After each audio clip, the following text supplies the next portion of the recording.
I feel like people are Yokoing the wife. Maybe she deserves it, but Yoko didn't break up the Beatles. Yes, I think it was Jill Biden. I also think it's Hunter Biden. I also think President Biden has some agency here, too. We're not saying it was Weekend at Bernie's. He was aware what was going on. No, I'm saying he wasn't. Like, he had moments where he was non-functioning, but he understood what was going on. The finger pointing continues. Bill Maher speaking there with Jake Tapper and Massachusetts Congressman Seth Moulton on his show, speaking about former President Biden's cognitive decline in the latter half of his presidency. It's what Maher said next that stunned the two guests to silence. Take a listen. A lot of it is that the Democrats they were too romanticized about the fact that he had a lot of tragedy in his life, you know, and he survived a lot of it. So every time something bad would happen, they were like, oh, he's so resilient. When they should have said, this dude is bad luck.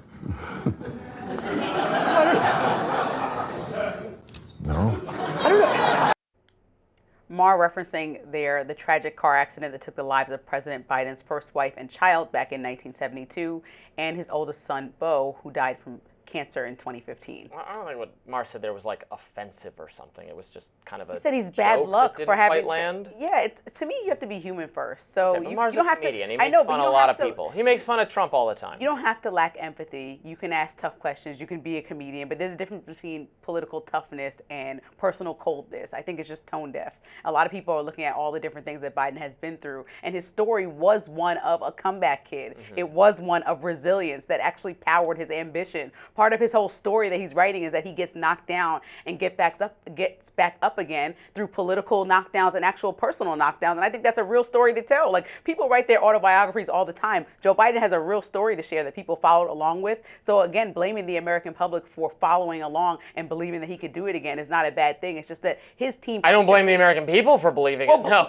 blaming Democrats. It was hidden from them. Blaming Democrats who believe what his team and now we know his wife were saying is not a bad thing, because this is a man who got back up after major tragedy and major political loss in the past. So I don't think that it's off the table that people genuinely believe that he could do it again.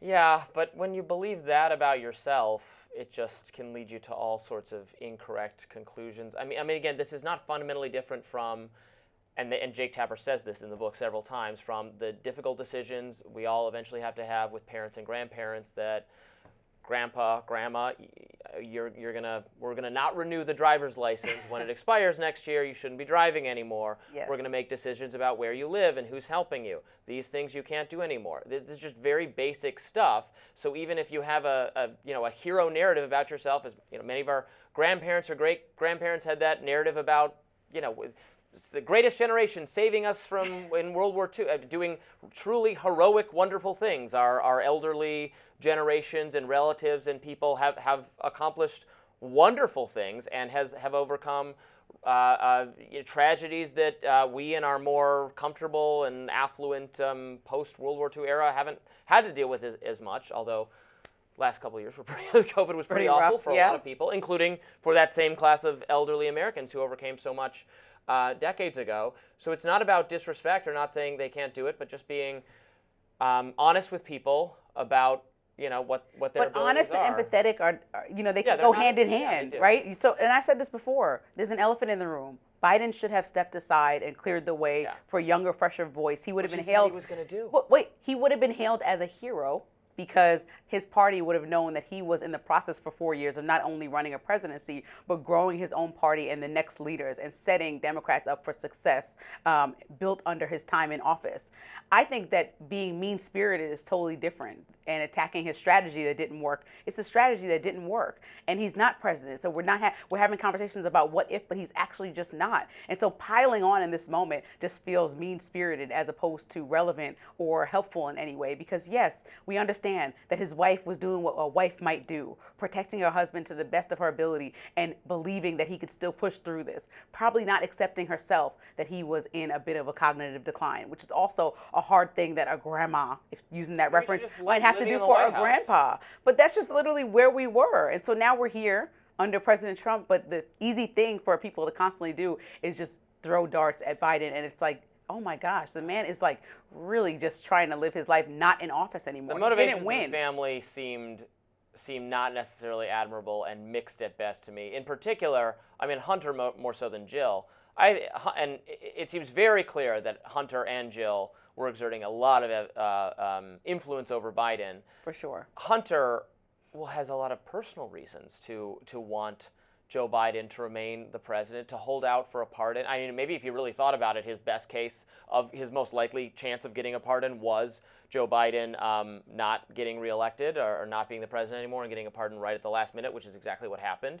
But I think he felt that he was better covered for his liabilities with, obviously, with Biden actually being in control of the Justice Department. They were frustrated. This comes across really clearly in the book. They hate Merrick Garland. Joe Biden and Hunter Biden hate Merrick Garland, the Attorney General. But why? Obama appointed him. They hate him because he continued he allowed these investigations into Hunter Biden that had been initiated by Republicans to go on. Very similar situation to how Jeff Sessions, who was picked to be Trump's attorney general, Trump picked him assuming he would kill these inquiries into Russiagate and other things, and then he didn't, and eventually Trump made him resign. And I think both of those people are in positions where they're doing what's best for the country, and they think the country wants to inquire about. Right, as opposed Biden to didn't like that. Political affiliation. Neither did Trump. Yeah. And just like Biden's kids try to benefit from his time in office, so do Trump's. They're literally opening a Qatari hotel while Trump is being nice and cozying up with the Middle East. Like, these are things that are happening that we're all, politics gets blurred when you have businesses and other things going on. So we can talk about this endlessly on both sides of the aisle, but I do think that that's not something that we should look at as a bad thing because someone's kid is trying to figure out how to benefit from their father's position when that happens every day in our life. If we're just honest about it. I don't think that that's a reason why we should say the entire Democratic Party needs to be thrown away because the son and wife protected Joe Biden and he made his own decisions, as Jake Tapper mentioned. Like, it's not like he was just floating through this thing. He wasn't a clone. He was a human that went in and out of full consciousness, probably. The entire Democratic Party needs to be thrown away. No. It does. I knew you were going to take that line. It does, though. Oh, it does. Oh. No, it does not. It just needs a readjustment, and I think that they missed a huge moment under Biden to readjust, and now they're having a second moment that they're going to miss if they don't come up with a real plan. Every time we talk about it, we're talking about throwing money into creating a Joe Rogan. That's not a plan. It's not a plan that didn't happen overnight. This is just somebody with an authentic opinion that changes and sways, and we allow them the space to do it because they're a trusted podcasting voice for many people. So they need a different strategy, hold a different meeting, and use those millions in a different way. And so that's what I would tell them. I agree with you on that. Up next, former CBS star, undercover boss Stephen Klubeck is running for governor of California. He's here to tell us why he's the one for the job.